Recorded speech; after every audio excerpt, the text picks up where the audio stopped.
Welcome dear student, स्वागत है आप सभी का बायोलॉजी क्लासेस में। डियर स्टूडेंट, आज के इस वीडियो में हम डिस्कस करने वाले हैं जो राजऋषि भर्तृहरि मत्स्य यूनिवर्सिटी अलवर है उसके बीएससी पार्ट थर्ड ईयर के जो पेपर जूलॉजी के मोस्ट इम्पोर्टेंट क्वेश्चंस हैं और किस प्रकार से हमें जो एग्जाम में इन क्वेश्चंस को अटेम्प्ट करना है या कौन से क्वेश्चन जो है वो ज़्यादा बनने के प्रोबेबिलिटी में आते हैं। तो इन क्वेश्चंस को हम आज के इस वीडियो में डिस्कस करेंगे। साथ ही हम ये भी समझेंगे कि हमें किस प्रकार से अब इन बचे हुए 5-7 दिन के अंदर अपने आप को प्रिपेयर भी करना है। ठीक है, तो सिलेबस को समझेंगे पहले और फिर बाद में जो इम्पोर्टेंट क्वेश्चंस है वो भी मैं आपको प्रोवाइड कराऊंगा।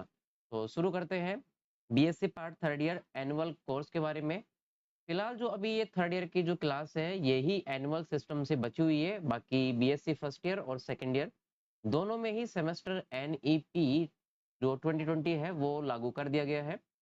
ये लास्ट बैच है जो एनुअल सिस्टम से जो बीएससी हो रही है। इसके बाद में कोई भी एनुअल सिस्टम नहीं रहेगा राजऋषि भर्तृहरि मत्स्य यूनिवर्सिटी अलवर में। ठीक है, तो समझते हैं एनुअल कोर्स राजऋषि भर्तृहरि मत्स्य यूनिवर्सिटी अलवर के सिलेबस जूलॉजी के बारे में, जिसमें हमारे 3 पेपर होते हैं जूलॉजी के। Paper first, paper second, paper third.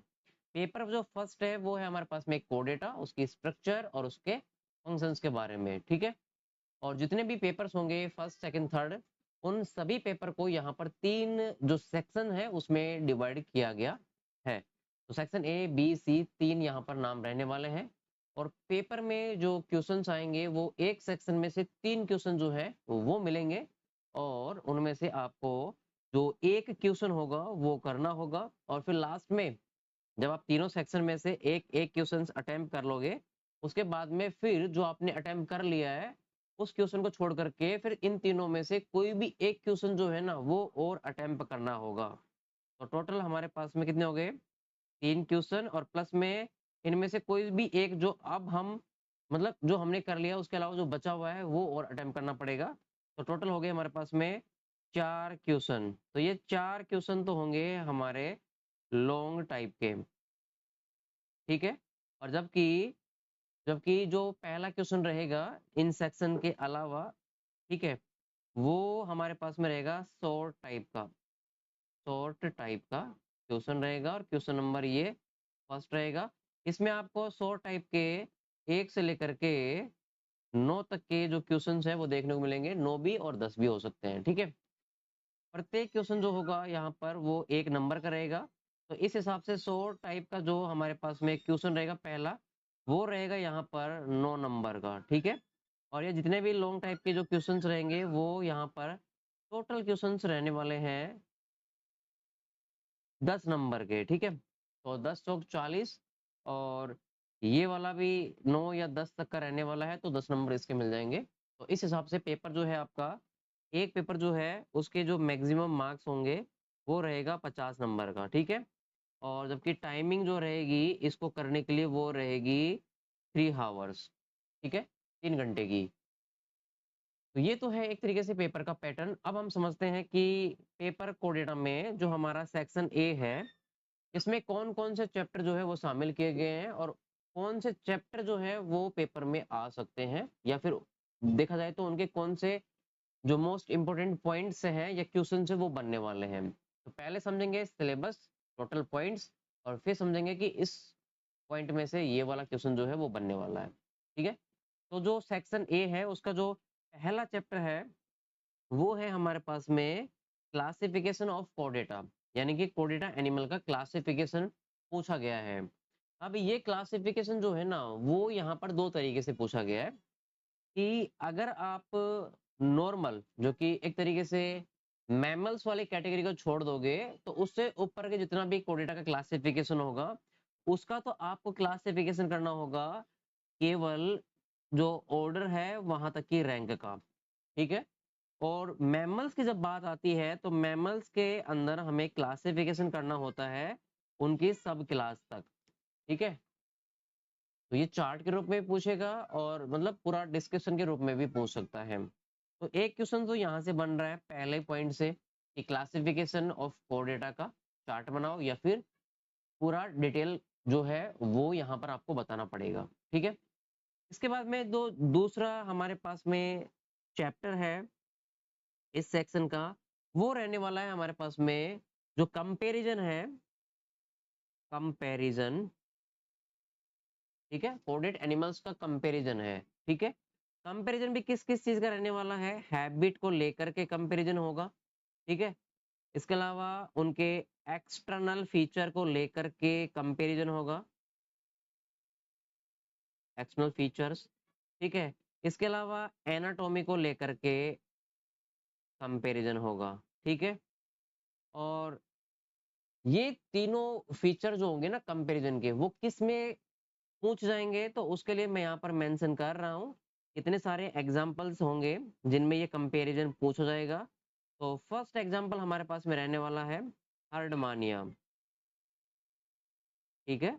यानी कि हर्डमानिया का जो कंप्लीट बाह्य लक्षण है वो पेपर में पूछा जा सकता है। एनाटॉमी जो हर्डमानिया की होगी वो पूछी जा सकती है, ठीक है। हैबिट जो होंगे इनके वो भी इनके पूछे जा सकते हैं।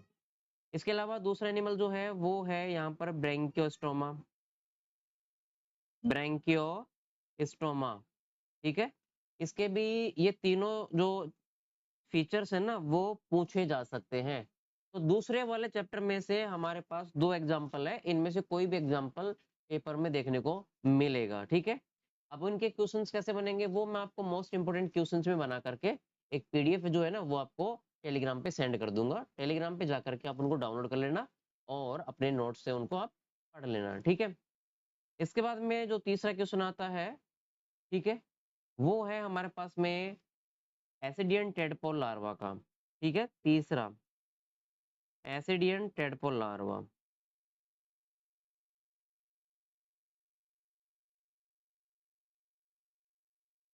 ये एसिडियन टेडपोल लार्वा जो है वो हार्डमानिया का लार्वा है,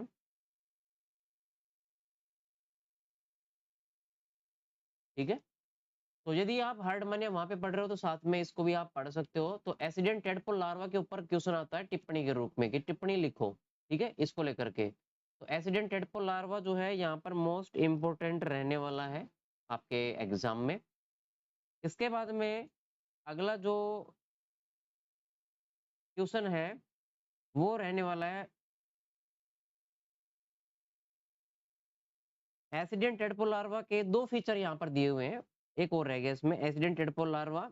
एक तो इसका नॉर्मल, ठीक है, भाई इनकी स्ट्रक्चर वगैरह, इनकी जो लाइफ साइकिल है वो।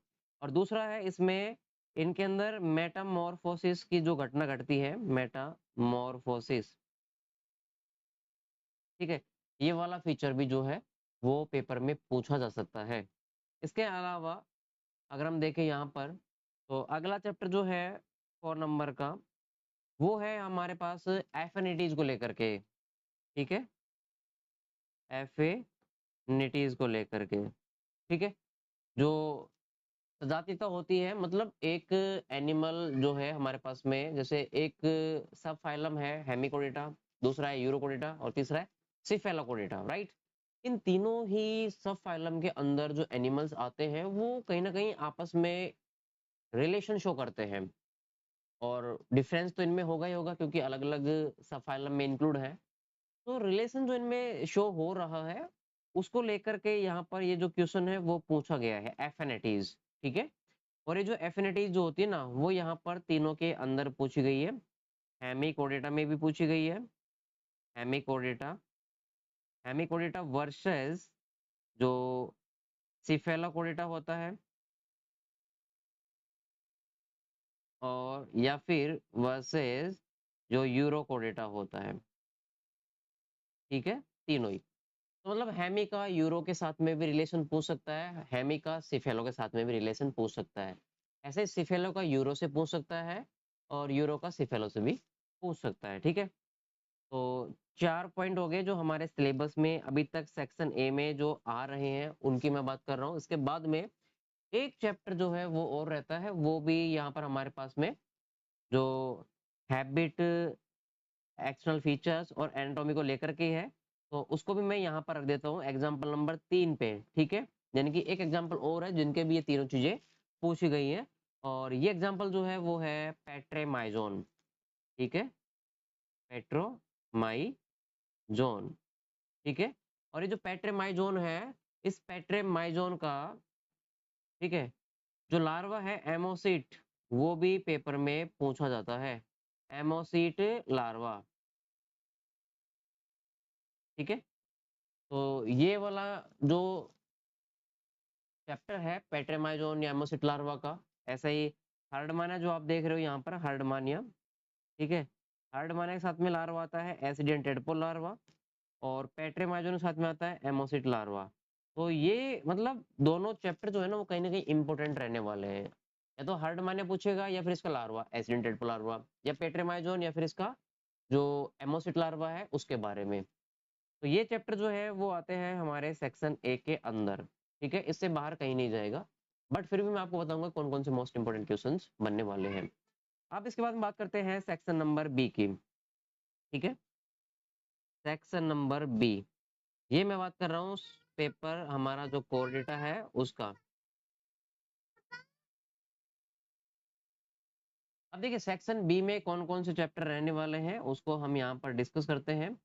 तो सेक्शन बी की अगर मैं बात करूँ तो यहाँ पर पहला जो चैप्टर रहने वाला है वो यहाँ पर कंपेरेटिव एनाटॉमी से संबंधित रहने वाले हैं। मतलब सेक्शन बी जो है ना कोडेटा का, वो है कंपेरेटिव एनाटॉमी का, कंपेरेटिव एनाटॉमी,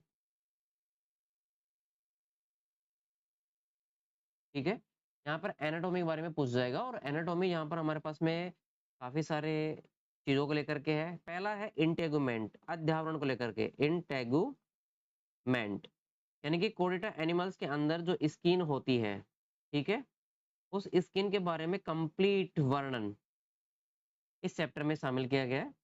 दूसरा आता है इसमें चैप्टर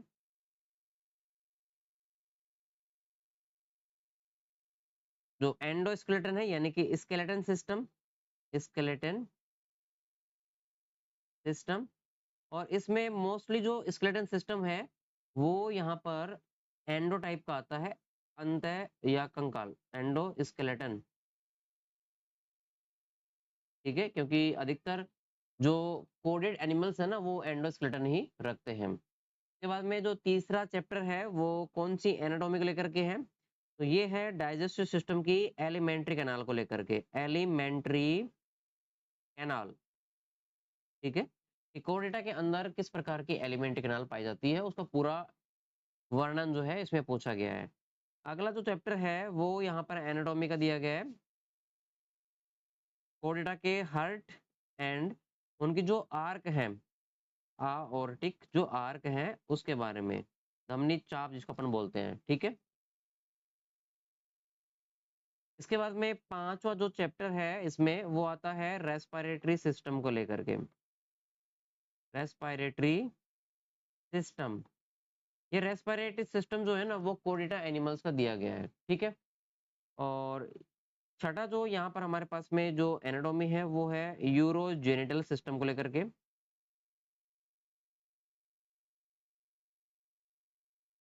और इसके बाद में सातवां जो चैप्टर है वो है नर्वस सिस्टम को लेकर के, जिसमें मोस्टली ब्रेन जो है उसको कंसिडर किया गया है। और एक है यहाँ पर हमारे पास में सेंस ऑर्गन का, ठीक है। सेंस ऑर्गन हमारे पास में यहाँ पर जो आई है मोस्टली वो दिया गया है, और प्लस में जो ईयर है वो दिया गया है। तो ये जो चैप्टर आप देख रहे हो यहाँ पर इंटेगुमेंट यानी कि स्किन के बारे में, alimentary canal, heart, aortic arch, respiratory systems, urogenital systems, brain, sense organ, इन सारे चैप्टर में से 3 क्वेश्चन आने वाले हैं, ठीक है। अब कौन से 3 क्वेश्चन आएंगे वो हम यहाँ पर आगे डिस्कस करेंगे। इसके अलावा अब हम समझते हैं सेक्शन सी में कौन कौन से चैप्टर को इंक्लूड किया गया है। तो अभी बचता है हमारे पास में section number C. Section number C जो है वो यहाँ पर अडेप्टेशन का दिया हुआ है, यानी कि कोऑर्डिनेट एनिमल जो है ना, कोर डेटा जो एनिमल्स है उसके अंदर अडेप्टेशन को लेकर के दिया हुआ है, ठीक है। अब इसमें कौन कौन से चैप्टर जो है वो शामिल किए गए हैं, तो इसमें पहला जो चैप्टर आता है वो आता है पीसीज ग्रुप के अंदर अडेप्टेशन को लेकर के, पीसीज। अब पीसीज के अंदर कौन से अडेप्टेशन यहाँ पेपर में पूछ सकता है या सिलेबस में जो इंक्लूड किया हुआ है, तो पीसीज में पीसीज की जो स्कल्स होती है उनके बारे में पूछ सकता है, पीसीज में इनके फिन्स जो होते हैं उनको पूछ सकता है। इसमें पीसीज जो माइग्रेशन करती है, एक स्थान से दूसरे स्थान पे जाती है, या एक्वाटिक वाटर से वो जो मैराइन वाटर में जाती है, या रिवर से जो ओशन है उसमें जाती है, तो ये माइग्रेशन भी करती हैं। और साथ ही साथ इनमें जो पेरेंटल केयर होता है, यानी कि पैतृक जो लक्षण होते हैं, यानी कि माता-पिता अपने बच्चों के प्रति जो केयर करते हैं, वो वाला फीचर भी इनमें प्रेजेंट होता है। तो पेरेंटल केयर, ये इनमें एडेप्टेशंस पूछे गए हैं। तो अब पीसीज के ऊपर एक क्वेश्चन आएगा, तो इनमें से कोई सा भी टॉपिक जो है ना वो पेपर में पूछ सकता है, या तो माइग्रेशन को लेकर के, या पेरेंटल केयर को लेकर के, या फिर फिन्स के बारे में, या फिर स्कल्स के बारे में। ठीक है, तो आपको इस प्रकार से स्टडी करनी है कि पीसीज वाले में से क्वेश्चन आएगा तो ये चार टॉपिक हमारे पास में है, या तो स्कल्स पूछेगा, या फिन्स पूछेगा, या माइग्रेशन, या फिर पेरेंटल केयर। राइट। फिर इसमें अगला जो चैप्टर आता है वो आता है एम्फीबिया वर्ग को लेकर के। एम्फीबिया, ठीक है, यानी कि उभयचर जो कोऑर्डिनेट एनिमल्स हैं उनको लेकर के। और उभयचर जो हमारे पास में यहाँ पर जो प्राणी है, उनमें कौन-कौन से जो मोस्टली फीचर रहने वाले हैं, वो यहाँ पर मैं डिस्कस कर रहा हूँ। तो एम्फीबिया में मोस्टली एक ही फीचर दिया हुआ है, पेरेंटल केयर के बारे में। ठीक है, यानी कि उभयचर में ज़्यादातर पेरेंटल केयर जो है वो देखने को मिलता है। तो पेरेंटल केयर जो है वो बताना पड़ेगा। फिर तीसरा जो चैप्टर आता है वो रेप्टिलिया वर्ग को लेकर के है। रेप्टिलिया में अडैप्टेशंस, और रेप्टिलिया में अडैप्टेशंस कौन-कौन से फीचर को लेकर के है?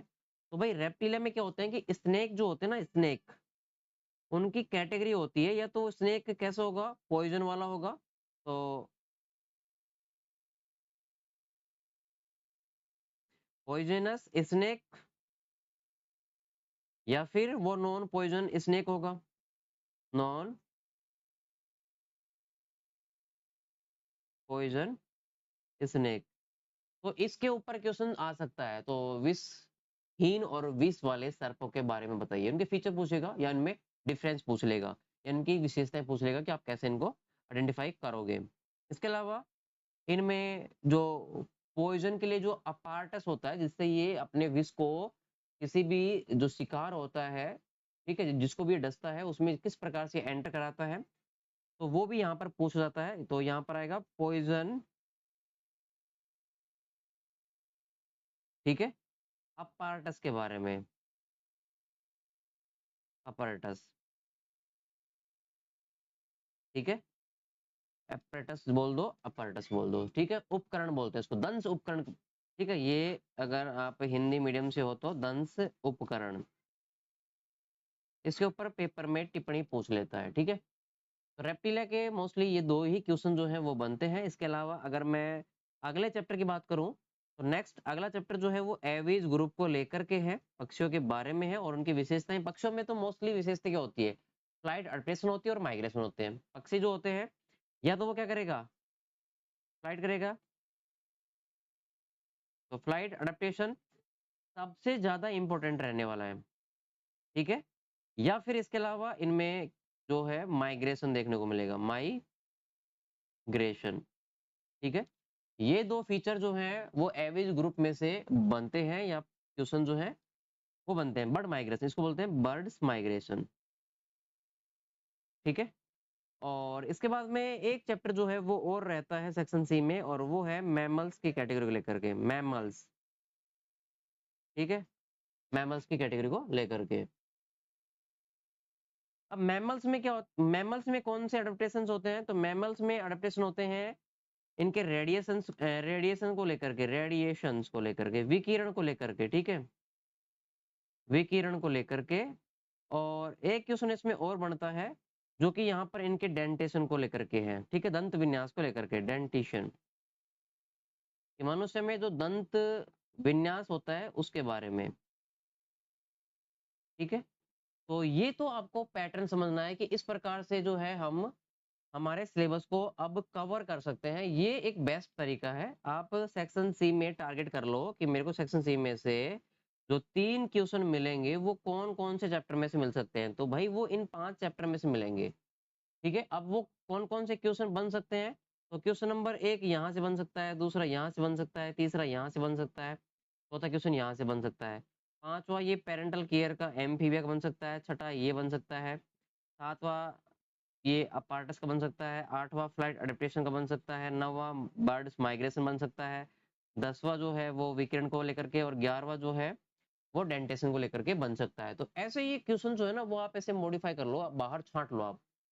अब इनमें से टारगेट करो कि मेरे को तो ये याद करना ही है। अब उसके ऊपर आप चांस लोगे कि पेपर में आएगा तो 100% मैं करके आऊंगा, अदरवाइज रिस्क तो अब होगा ही इसमें। तो अब इसमें से हम कितने जो है वो सेलेक्ट करेंगे, तो वो मैं आपको जो नेक्स्ट है उस वीडियो में बताने वाला हूँ।